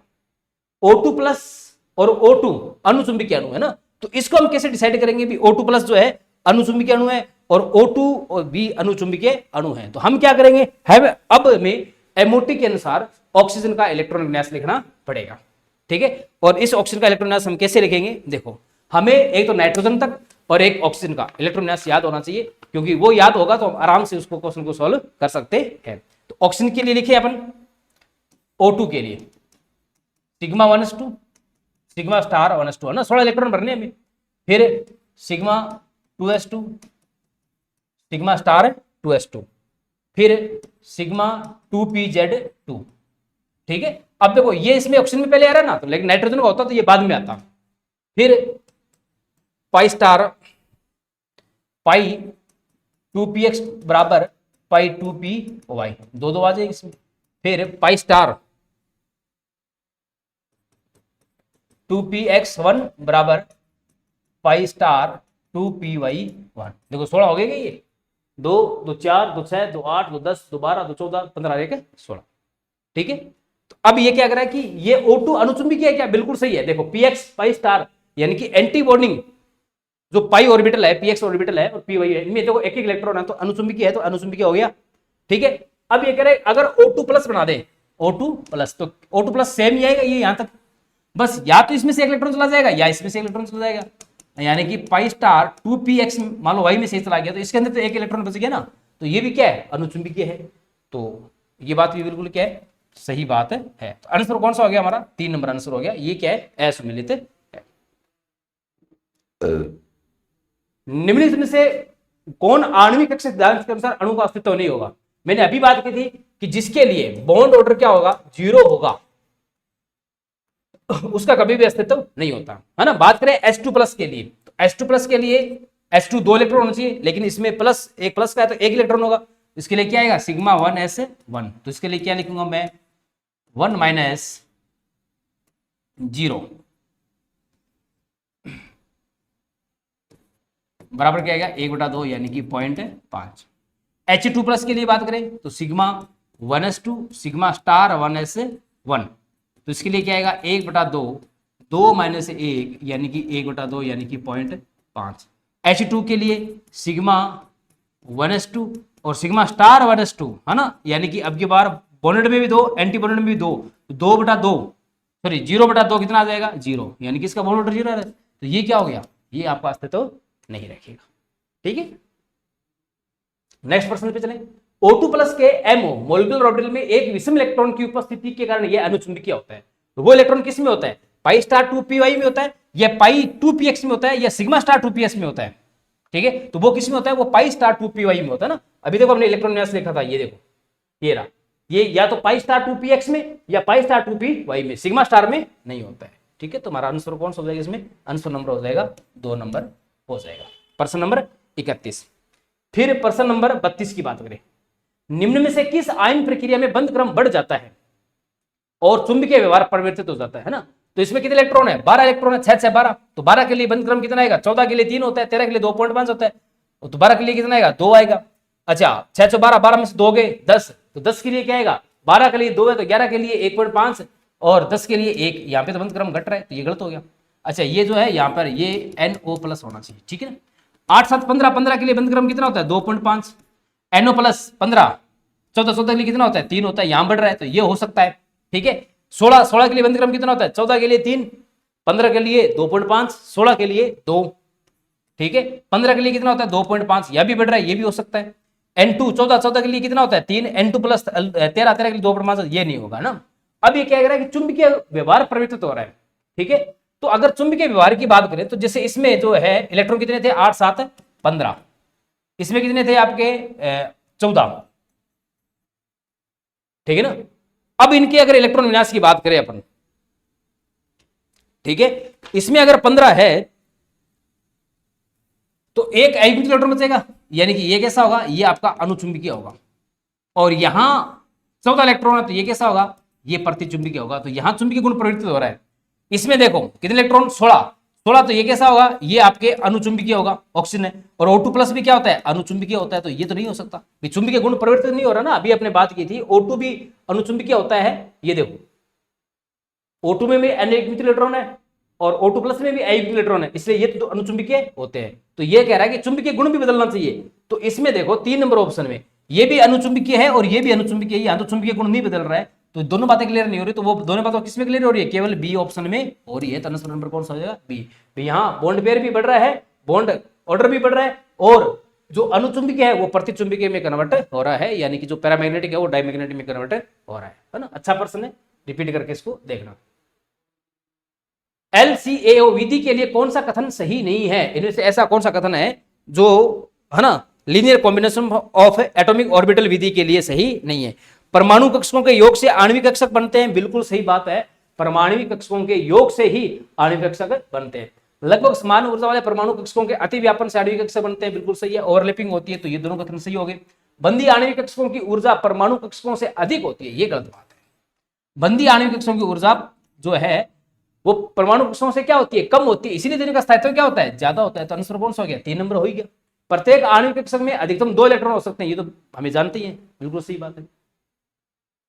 क्वेश्चन नंबर 34, सिग्मा तथा पाई आणविक कक्षकों के संबंध में सत्य कथन कौन सा है। पाई अबंधीय कक्षक अनजिरेड होते हैं, जो पाई अबंधीय कक्षक होते हैं वो अनजिरेड होते हैं, बिल्कुल सही बात है, अनजिरेड होते हैं, उनमें कोई किसी प्रकार की विकृति उत्पन्न नहीं होती है, तो ये कथन तो बिल्कुल सही है।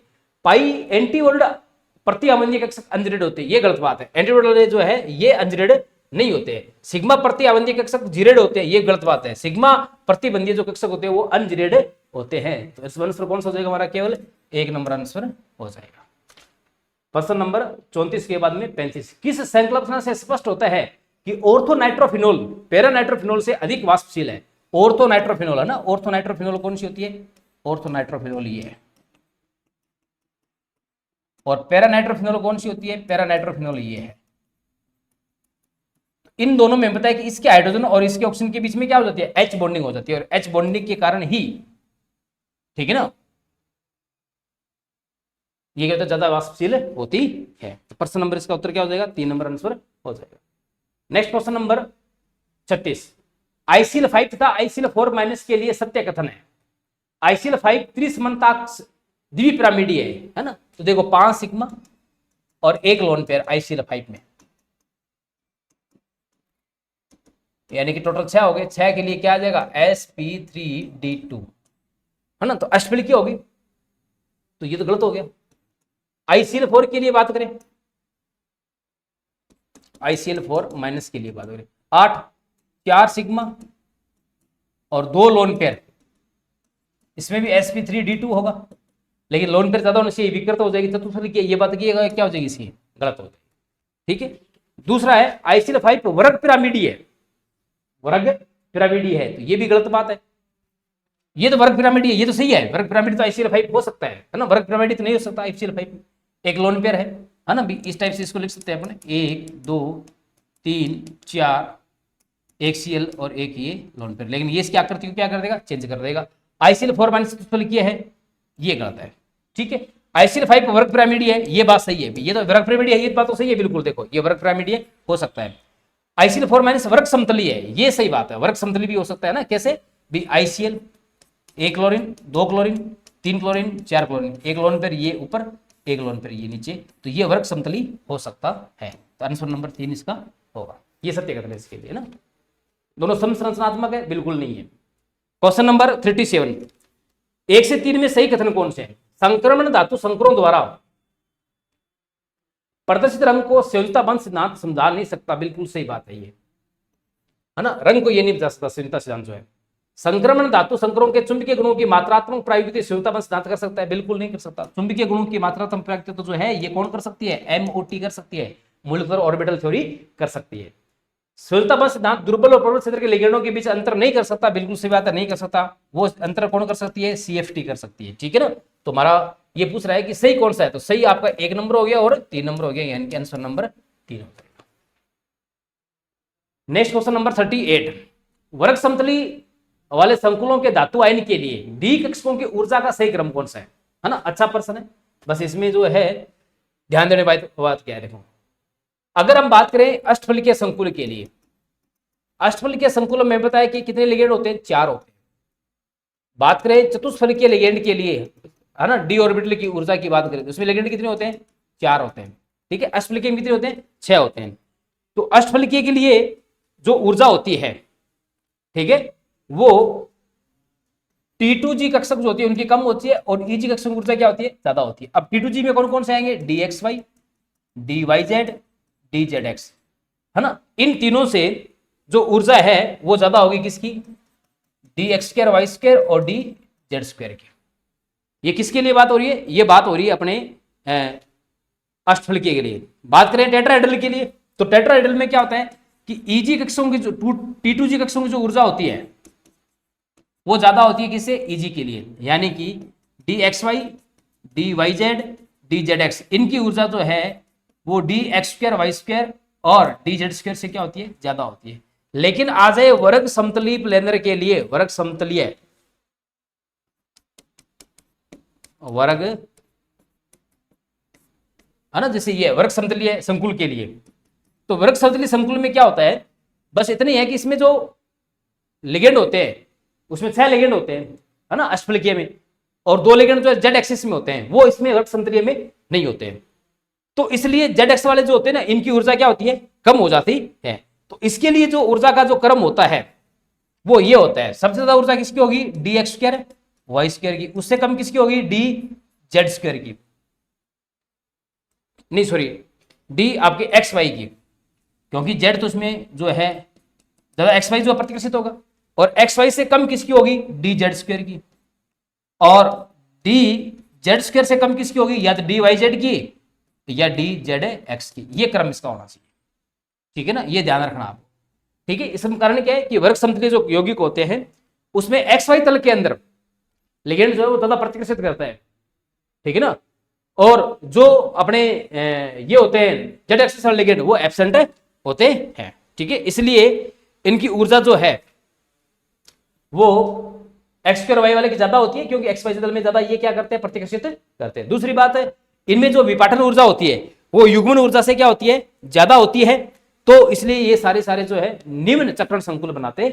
तो इसका आंसर कौन सा हो जाएगा? डी हो जाएगा। बस इसमें ऐसा है कि इसमें DXY को पहले लिखना है और DZ2 को बाद में रखना है ना, ये क्रम ध्यान रखना है। सही क्रम क्या होगा इसके अष्टफलिकीय के लिए? DX2 Y2, फिर उसके बाद में DXY, फिर उसके बाद में DZ2, इसके बाद में DYZ बराबर होगा DZX के। ये ध्यान रखना है। तो आंसर नंबर कितना हो जाएगा इसका? 4 नंबर हो जाएगा। नेक्स्ट प्रश्न, प्रश्न नंबर 39। ये आपको 2 संकुल यौगिक दे रखे, इसकी तुलना में ये कह रहा है कि ये जो कॉपर का साइनाइड के साथ जो संकुल है उसी प्रकार का कॉपर का जो अमोनिया के साथ संकुल है उसकी तुलना में ज्यादा अस्थायी होता है। कारण क्या है कि कॉपर जो साइनाइड है उसका स्थायित्व स्थिरांक कॉपर अमोनिया तुलना में क्या होता है? ज्यादा होता है। बिल्कुल सही बात है, क्योंकि ये कैसा लिगेंड है? स्ट्रॉन्ग फील्ड लिगेंड है, और ये यहाँ पर कैसा है? वीक फील्ड लिगेंड है, ठीक है। इसलिए उसका स्थायित्व कम होता है, इसका स्थायित्व क्या होता है? ज्यादा होता है। सही बात है, ये भी बात सही है। तो आंसर कौन सा हो जाएगा? ए और बी दोनों आंसर हो जाएगा। नेक्स्ट, एक धात्विक आयन का विन्यास D4 है, तो निम्न चक्रण हेतु, निम्न चक्रण मतलब जहां पे स्ट्रॉन्ग फील्ड लिगेंड हो, स्ट्रॉन्ग फील्ड लिगेंड हो, ठीक है ना। संकुल में T2G कक्षक में अयुग्मित इलेक्ट्रॉन कितने होंगे, तो D3 के लिए बात करें, है ना, अष्टफलकीय संकुल में, तो देखो हमें पता है कि 5 डी कक्षक होते हैं, 1 2 3 4 1 5। जब इनको विपाटित किया जाता है ना, 3 कक्षक तो निम्न ऊर्जा के होते हैं, 1 2 3, इनको हम बोलते हैं T2G कक्षक। 2 कक्षक जो है उच्च ऊर्जा के होते हैं, जिनको बोलते हैं EG कक्षक। इसमें कौन कौन से होते हैं, DXY, DYZ, DZX। इसमें कौन कौन से होते हैं, DX2 Y2 और DZ2 होते हैं। अब एक स्ट्रॉन्ग फील्ड लिगेंड हो और D4 हो, है ना, तो पहले हम क्या करेंगे, एक एक अयुग्मित इलेक्ट्रॉन बनेंगे हुंड के नियम के अनुसार। अब स्ट्रॉन्ग फील्ड लिगेंड है तो ये इनको क्या कर देगा, पेयर कर देगा, तो अगला इलेक्ट्रॉन यहां ना जाकर के यहीं जाएगा। तो अब पूछ रहा है कि T2G के अंदर कितने इलेक्ट्रॉन जो है अयुग्मित होंगे, तो कितने होंगे, देखो ये 2 ही होंगे। आंसर क्या हो जाएगा, 1 नंबर आंसर हो जाएगा इसका, ठीक है।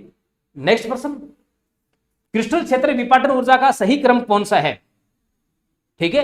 तो इसमें अगर क्रिस्टल क्षेत्र विपाटन ऊर्जा की बात करें तो इन सब के अंदर देखें तो जो केंद्रीय धातु आयन जो है, ठीक है, उन सभी की, है ना, इसमें लिगेंड सब में सेम है।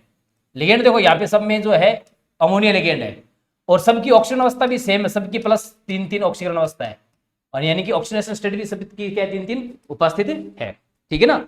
अब देखो, तो अब हम यहाँ पे ध्यान देंगे कि जो केंद्रीय धातु आयन है उनका कौन सा कक्षक भाग ले रहा है, ठीक है। जैसे अपना बात करें, जो इरिडियम है उसका 5D कक्षक भाग ले रहा है, जो आरएच है उसका 4D कक्षक भाग ले रहा है, और जो कोबाल्ट है उसका 3D कक्षक भाग ले रहा है ना। तो हमें पता है कि अगर हम डी कक्षकों का साइज देखें, डी कक्षकों का साइज देखें, कब देख रहे हैं हम, जब केंद्रीय धातु आयन की ऑक्सीजन अवस्था भी समान है और लिगेंड भी समान है, तो हमें पता है कि 5D का साइज सबसे बड़ा, उससे कम 4D का, उससे कम 3D का।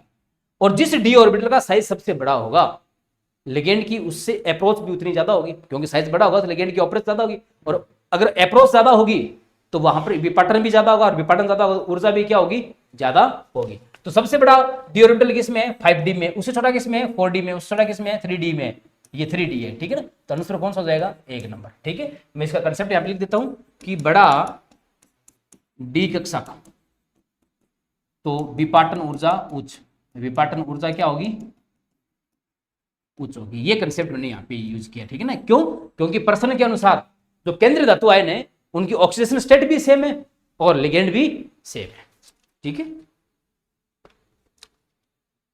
नेक्स्ट क्वेश्चन, बाह्य कक्षक संकुल कौन सा है, इनमें से ऐसा कौन सा है जो बाह्य कक्षक संकुल है, ठीक है ना। तो देखो यहां दोनों में तो स्ट्रॉन्ग फील्ड लिगेंड है, और स्ट्रॉन्ग फील्ड लिगेंड है तो सीधी सी बात है ये सारे के सारे कैसे होंगे, इनर होंगे, ठीक है ना। अब कोबाल्ट की बात करें तो यहां कोबाल्ट +3 के रूप में है, और यहां निकल जो है +2 के फॉर्म में, यानी कोबाल्ट यहां पर अपनी उच्चतम ऑक्सीजन अवस्था में, और कोबाल्ट अगर अधिकतम ऑक्सीजन अवस्था में है तो, लेकिन अमोनिया हमें पता है कैसा होता है, वीक फील्ड लिगेंड होता है, ठीक है। तो वीक फील्ड लिगेंड है तो कोबाल्ट में यहाँ पे ऑक्सीजन अवस्था क्या है इसकी, अधिकतम है, अधिकतम है, तो यहाँ पर जो अमोनिया होती है ना, ये जब केंद्रीय धातु आयन जब अपना होता है उच्चतम ऑक्सीजन अवस्था में, तब ये किसकी भांति काम करती है, स्ट्रॉन्ग फील्ड लिगेंड की भांति काम करती है, इसलिए ये भी कैसा होगा, इनर होगा। तो अब आउटर कौन सा बच गया, एक बच गया, कौन सा, डी नंबर बच गया। बैलेंस नंबर का उत्तर क्या होगा, 4 नंबर, ठीक है। इसका संकरण कैसा होगा, इसका संकरण होगा sp3d2, इसका कैसा होगा, d2sp3 होगा, ठीक है ना, संकरण जब आप निकालेंगे, ठीक है ना। बस यहाँ पे ध्यान रखना, कोबाल्ट जो है अपनी अधिकतम ऑक्सीजन अवस्था में, और अधिकतम ऑक्सीजन अवस्था होने साथ ये अमोनिया जो है स्ट्रॉन्ग फील्ड लिगेंड की भांति यहाँ पे क्या करेगी, व्यवहार करेगी। नेक्स्ट क्वेश्चन, D6 के लिए अष्टफल के संकुल में निम्न चक्रण की ऊर्जा क्या है, निम्न चक्रण मतलब स्ट्रॉन्ग फील्ड लिगेंड के लिए, है ना। तो अष्टफल के संकुल के लिए अगर आपको CFSE निकालनी है तो उसका फॉर्मूला क्या होता है, उसका फॉर्मूला होता है -0.4 n इंटू T2G में electron plus 0.6 n into EG में electron plus delta P, pairing कितनी है, ठीक है। अब देखो D6 के लिए क्या लिखेंगे, भी नीचे तो 3 T2G होंगे, 1 2, और ऊपर 2 क्या होंगे, EG होंगे, ये क्या है T2G, 6 इलेक्ट्रॉन, तो 1 2 3 4 5 और 1 6, है ना, तो EG खाली रहेगा। तो देखो -0.4 इंटू 6 प्लस 0.6 इंटू 0, और पेयर कितने 3 है, इसको गुणा करोगे तो कितना आएगा, ये माइनस का 2.4 प्लस 0 प्लस 3p। इसको मैं कैसे लिख सकता हूँ, इसको माइनस का मैं 12/5 ऑक्टाहेड्रल भी लिख सकता हूँ और 3p। आंसर क्या हो जाएगा, 1 नंबर आंसर। ठीक है, तो ये अष्टफलकीय संकुल के लिए जो है CFSC है ना, क्रिस्टल फील्ड स्टेबलाइजेशन एनर्जी निकालने का क्या ये फॉर्मूला है। नेक्स्ट क्वेश्चन, उत्तकर्ण संकुल जिसमें जॉन टेलर प्रभाव प्रेक्षित नहीं होता। अब जॉन टेलर प्रभाव देखो कौन सा होता है,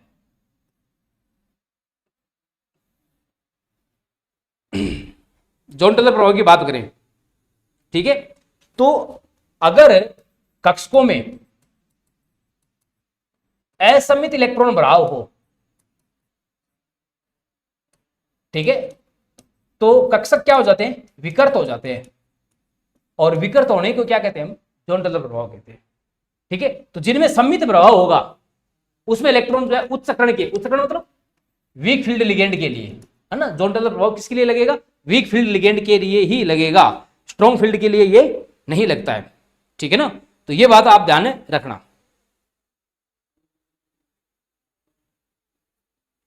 तो देखो कह रहे किसमें प्रेक्षित नहीं होगा, तो जहां पे सममित प्रभाव होगा। अगर बात करें अपन सबसे पहले D8 के लिए, अष्टफलकीय की बात हो रही है, D8 के लिए बात करें तो नीचे कितने कक्षक, 3 कक्षक, 2 3, ऊपर कितने, 2 कक्षक। ठीक है, तो 1 2 3 4 5 6 7 और 1 8।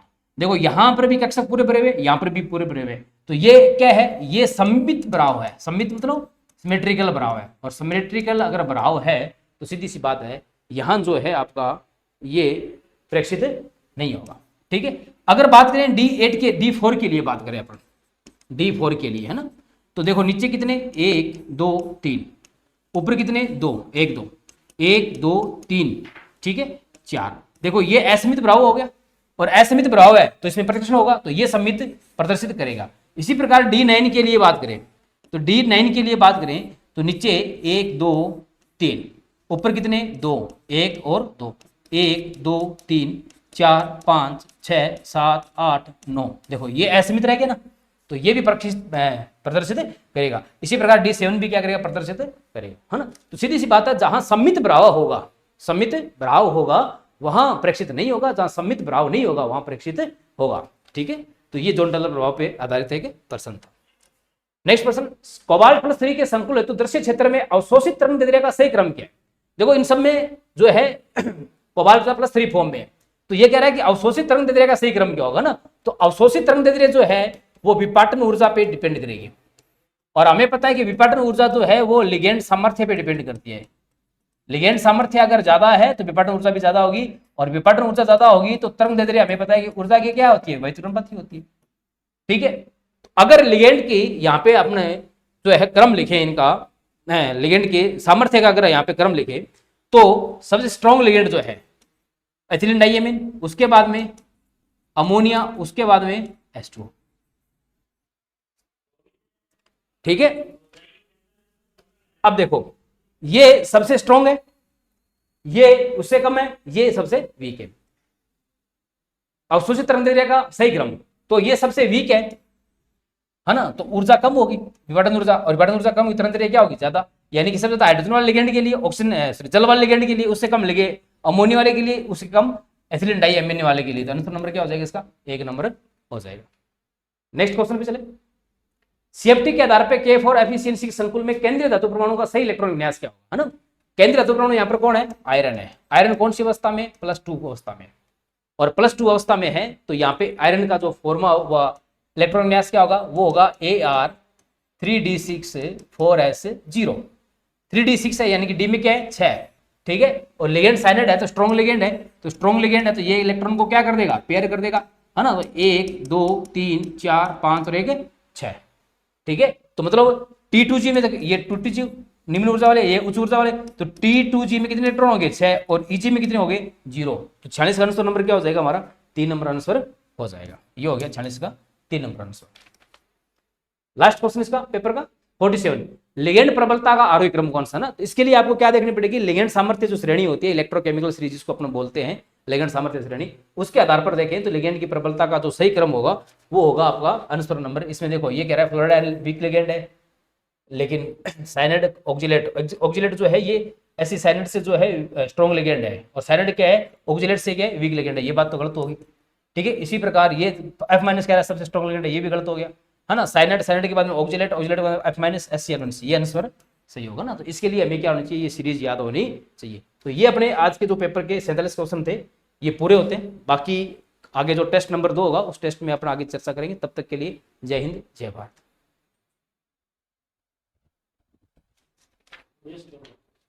हाँ, यस।